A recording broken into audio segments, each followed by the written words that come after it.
Nou, daar zie je mijn wienweg. Juist leidt daar is. Hier leidt 4 centimeter is. En daar leidt 6 centimeter is. Nou, we kennen eerst dat een wakkerheid. Dus dit is net gevaarlijk. Maar die plakken werd het nog ondersnijden. En op het boete werd er dat mensen daar samen even voor de fun heen gaan. En die dan net de zaken dus kunnen bidden. Die reist erin. Het ijs is onbetrouwbaar en is de laatste 24 uur alleen nog maar minder betrouwbaar worden. De sneeuw en de wind zorgen daarvoor. En dus waarschuwt het Frieske ijsboen elke keer om net het ijs op te gaan. Maar die waarschuwings helpen net. Maar het gevaar zit hem erin dat mensen alleenig op een paard gaan, ja? Zonder van toeten nog blazen weten. Geen ijsprikkers bij hun, geen reddingsmiddelen bij hun en we toch alleen maar wat. En kennelijk is dat enorm. De helpdiensten moesten verleden weken verschillende keren uitdrukken, zoals hier op de Grote Wielen. Brandwacht, ambulances, politie en in gewoon gevallen zelfs de traumahelikopter. En soks is net om een nacht. Nevens Oostenbrug nemen mensen bewust grote risico's.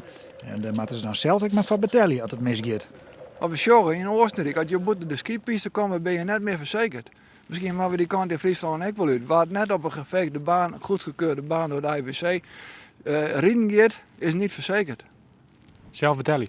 Zelf betalen. Het enige is, mensen in de beurs rijden. En dan is het dat reden vatbaar, misschien. Oostenbrug is klaar met waarschuwing.